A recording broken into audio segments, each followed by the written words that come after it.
Is my light okay? I know my room's a bit dark. Yeah, you're good. You're good. Yeah. All right, everybody. Welcome to another edition of the Sales Vitamin Podcast, where every episode is going to help you with your sales professional development to get better as a sales professional, or if you're managing or leading a sales team, to help you make that sales team the best that it can be. And today we have got a special guest all the way from across the pond, and it's Ade Fleet. He's the owner of SalesAde. It's a sales training organization. And Ade, we are excited to have you this morning to talk about sales. Hey, good morning, John, and thanks for having me on this Sales Vitamin podcast. You bet, man. I'm excited in reviewing your stuff. I'm excited about the information to talk about today. Go ahead and give the listeners just a quick background of what you're doing. I know you're in the healthcare field, but in that industry, but you also have this sales training organization. Give them a high level of your background and kind of how you got to where you are right now. Yeah, so thanks again for having me, John. So my background is in healthcare, as you say, actually radiation therapy. And by day, I'm in medical sales, more specifically medical devices, still in the radiation therapy arena. And then along the line, I had a bit of a training background as well. I was fortunate to pass on some of my skills to the other radiation therapists clinically. And then approximately 10 years ago, I jumped over onto the commercial world, staying in the same sector. And then approximately 2 years ago, I set up SalesAde. So this is a sales training program. And I have 2 workshops. And the first one I set up was called Commercial Creativity. And this is to help companies generate environments in which creativity and people can thrive. And the workshop is, we go on the 5 steps to achieve commercial creativity. Yeah. And then more recently, I've updated my sales training workshop. The idea was to try and make it much more, take those actionable insights and try and make it much more memorable. And so I've done this actually aligning it to a character called Sellie the elephant. Yeah. Bringing more elephants into sales. So I've taken each of my 10 modules, aligned all of them to a characteristic of an elephant. And again, so it's hopefully a fun and interactive workshop that with lots of actionable insights or vitamins, if you like. Yeah, there you go. There you go. So you talked about the commercial creativity, and one of the things you really stress is the active listening to your to tailor your programs. Talk about the active listening and how important that is to sales and what you teach. So it's a great question, and I think as you know, John, we spend a lot of time trying to get in front of the customer. Yeah. Whether that's on the phone, whether that's for email, via conference, and then we get there, and the overriding temptation from a salesperson is to talk about their product and keep talking. Right. And so actually, I realized we're actually selling backwards. And actually, the most important thing when you're in front of a customer is to actually really try and, particularly when it's the first meeting, is to try and find their why. Right. And so this is really where it's really active listening, but it's also being present. And if you can listen to find the customer's why, then align this with your solution and your product, then you're in a much stronger position. So obviously the analogy here with the elephants, of course, is, as you know, the huge characteristic of the African elephant with their great big ears, just to remind us to listen. And then secondly, finding the customer's why, but also can help you with your forecasting. Because you can if you go in there and talk about your product, and then you can leave thinking, oh, they really like my product, but you actually didn't really hear anything. So you didn't really learn, if this customer even has a budget. Yeah. So linking this to your opportunity quality score. So the listening can also help you with this as well, help you with accurate forecasting in the weeks and months down the line as well. Yeah. Now, Sellie the elephant, how did you come about with that? I know it goes back to probably the creativity portion of your work, and I know you enjoy that, but where did you come up with Sellie the elephant, and how did that all come about? It's pretty cool. I know you got the elephant and the grazing, the active listening, the curious questions, and there's pictures. So if the listeners can kind of picture an elephant, you've kind of got a theme for each body part almost of the elephant. Sure, absolutely. So I think it was a little process. It was a gradual process and then a light bulb moment. I mean, I really enjoy writing blogs. And I think I'd written one on the active listening, and then I wrote a different one, why we need more elephant in sales. Yeah, and, I don't get huge engagement on social media, but with the 2 elephant posts that I did, I doubled my engagement. I thought maybe I'm onto something here. Yeah, and then I kind of started to map the characteristics. And actually the name, the Sellie, it was like genuinely a 2 a.m. light bulb moment. Like, yeah. And so, yeah, that was quite exciting. So that program that you sell, it's broken down into, I think, 3 modules, and then you have 7 or 8 lessons in each module, I believe. How do you have that broken down? How do you have those modules broken down as far as the 3 main modules? What do those consist of? So ultimately, really looking forward to delivering this as an active workshop. Yeah. So that's the key thing. And so the idea of the program is to try and borrow a bit of wisdom from the elephants. Yeah. But as you and I were talking about, it's tapping into attention spans as well. So there's a lot of strong images. There is also some activities for every module I do. I call these stompies as well. Okay. Yeah. I was really stuck on calling them trunkies or stomp. Yeah. But the other thing that I'm just working on with somebody at the moment is to add some music to it as well. So I'm going to bring some drumming and some rhythm. Yeah. So we've got the strong images and the background rhythms, and together with, and they're in the background with actually a key stompy or activity. And so hopefully the idea is that it's tapping into, attention spans, but also from my own previous training experience, I know what the half-life of knowledge is. And so I know from my own studies how much I've forgotten. So really it's trying to make sure that those activities are memorable. So each of the modules has an activity. So for example, keeping and grazing is a key one. Okay. This is about proactive prospecting.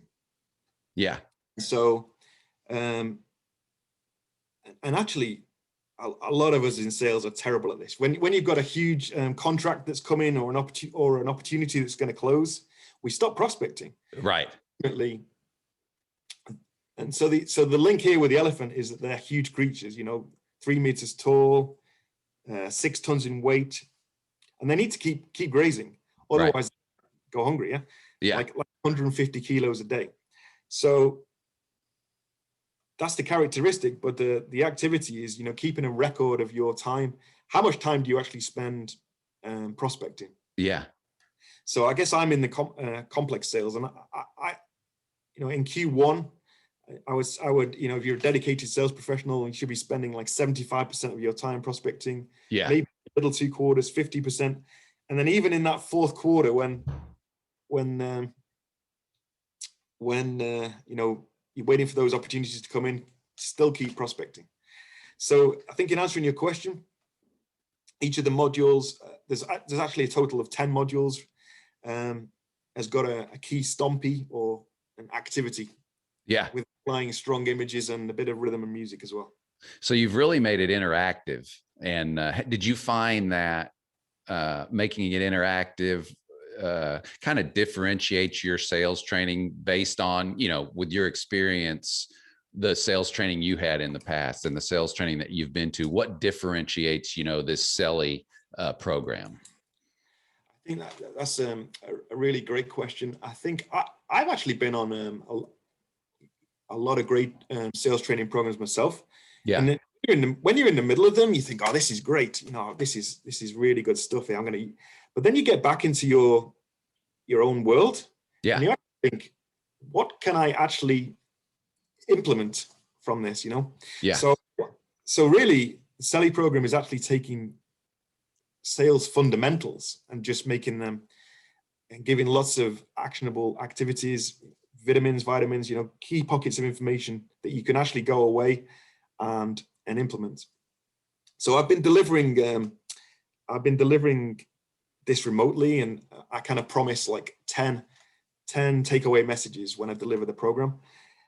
Obviously, because of the way this is written, I'm really excited to get out there and deliver this face-to-face or in person. Right. I haven't had the opportunity to deliver this yet with the full Sellie program, so very keen to do that. What are some of the key sales skills that you think your program, the Sellie program, what are the, you know, top 3 to 4 sales skills that you really hone in on that you think that today's sales professional really needs to develop, and that your program, you know, kind of emphasizes? That's a good question. It's always hard, isn't it, to pick out your top ones. I think for me, you know, I'd have to go with proactive prospecting, which we've just talked about. Yeah. You know, we're in sales. That's what we're here for. You know, it's so easy to get caught up on the job versus in the job and on those day-to-day activities and forget about that prospecting. So I'd have to go with that. I think the sales toolkit is an important one, and so the analogy here with the elephant is that their trunk. Right. You know, there's 150,000 muscles here. They can pick up a peanut with this thing. They can shell it, blow the shell away, and then they eat the peanut with this. Wow. Yeah. They can use it as a snorkel. They can take in like lots of water. So the analogy here is what's in your trunk, what's in your sales toolkit. Right. And you know, I know that you would say this, you know, before your customer even contacts you, they will have done a lot of research on the website. Oh yeah. And so they'll know a lot about your company and your product before they even speak to you. Right. So what is it? And remembering that you are the most important thing in your tools kit. So what is it that keeps the customer focused on you? So having a sales toolkit, so thinking about that trunk, what's in your toolkit of collateral that you can utilize to keep the customer focused on you. I remember before Sellie, in my early sales days, you know, one of my key focuses with Sellie is to develop a culture of sustainable selling. Right. Which when I started in sales, I did not do. I just like threw everything at it. And right. In the past, I wrote a module on. I wrote a blog called Case Closed. And so when I used to go and visit a customer, get back and I'd do my follow-up email, as we all do, I literally attached every piece of collateral that I had to this email, and I was like, this is the best product, we're the best company, and this is why. Yeah.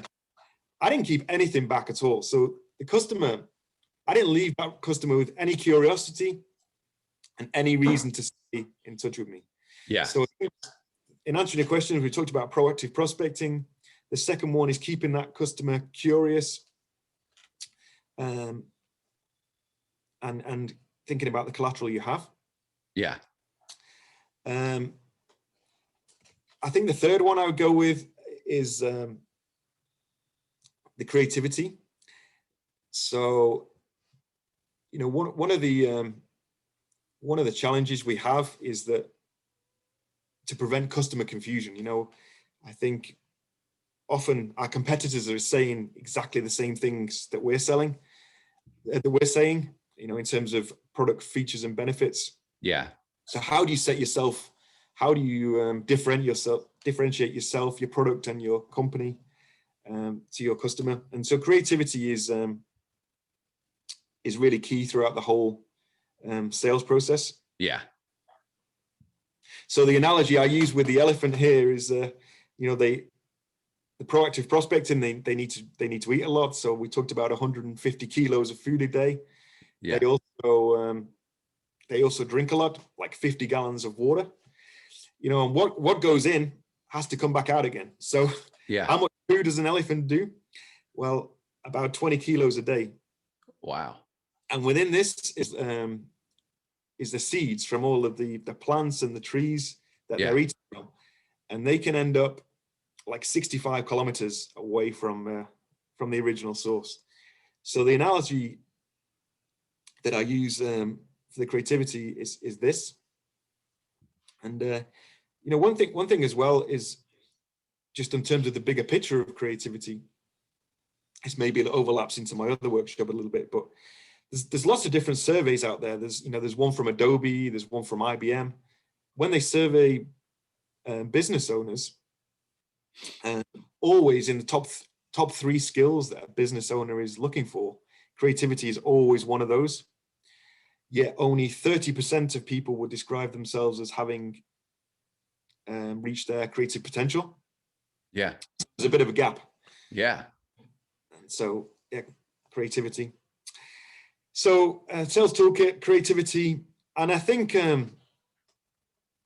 probably the final one I'd have to go with, maybe not something you maybe strictly link with sales, but actually going back to you are the most important thing in your sales toolkit.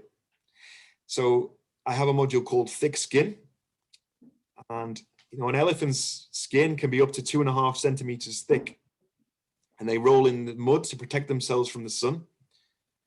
But what do we as a salesperson do to protect and look after ourselves? Yeah. So there's quite an important message behind this. And Brooke McClary, I think in their book they use "Are you taking your meds?" And so meditation, exercise, diet, and sleep. But I wrote a blog once on how do you start your day, and if you invest 15 minutes a day in yourself, that's 90 hours a year. So yeah, these small pockets do add up. I think last week I heard an analogy of if you only had one car for your whole lifetime, yeah, you take care of it. How much time and energy would you spend on maintaining and servicing that vehicle? Yeah. And the same thing for us, isn't it? Oh yeah, absolutely. How important is you talked about content creation, and how important is that to the sales professional to kind of develop that business acumen and that way to differentiate themselves, throughout the sales process when they're dealing with prospects, to have created content or be a content curator? Because I think that's probably some good information. What are your thoughts on that for the sales professional and in developing sales content or just content in general as they from a marketing standpoint? I think it's crucial. I think it's more important than ever because basically to prevent customer confusion and how do you differentiate and stand out from your competitors. And I think in any industry, if you take the top 4 or 5 companies, I know you're in the motor vehicle industry, I'm in medical, but the top 4 or 5 companies will all be using the same buzzwords. Right. This is efficient, this is more robust, da da da da da. So how does the customer then differentiate? Company A saying this, company B saying exactly the same. Which one's right? Yeah.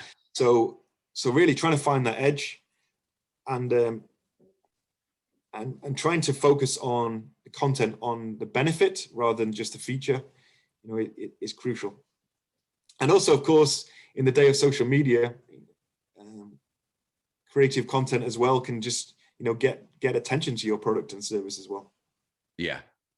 Have you used how do you use social media, or how do you advise when you're going through your training program? Is social media a part of that? Do you kind of teach that, or is that just something that kind of works its way into your training? It's not a huge part of the training I give. I guess my top tips on that would be consistency. Right. So actually, a lot of, consistency and having a strategy as well. I think a lot of people, it's very easy in social media to what I would call spraying and praying. You just send something out. Yeah. And there's no real theme. So, repetition, of the same theme is probably, really key. Yeah.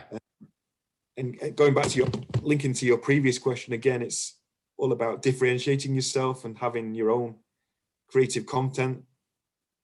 And there's nothing more dull than, a company almost copying their competitors, and have your own brand, have your own product, have your own content. Yeah. Is also key. Oh yeah. Have you found, one of the things I saw is do you still, the brace model, do you still utilize that brace model in your training? Yeah, so actually that's a really good question. So basically, I think in sales, there's a lot been written about ideal customer profile. Right. And so the brace model is actually effectively an opportunity quality scoring. And so linking elephants, I call this, I don't know if do you remember did you play top trumps when you were younger? Yeah. Are you talking about like the drums? No, the cards where you had different scorings for different things. Oh yeah. So that's the analogy I use there. So actually, during this during the workshop, what we focus on really is trying to find, is building their own model. Are there like 4 or 5 signals? I guess it links back to sustainable selling. Yeah. So are there 4 or 5 key features that you can apply a weighting to, which means you've got a higher percentage chance of winning that opportunity? Yeah. So ideally, I would work with the company to try and write their own opportunity quality score, so they can know where to channel their energy and resources in that sustainable selling. But then the one that I utilize, the brace module. So this is an initialization, if you like. So B is for budget. So at the end of the day, if the company or if the opportunity doesn't have a budget or isn't working towards getting a budget for a capital sale, then the chance of you closing that opportunity is very low.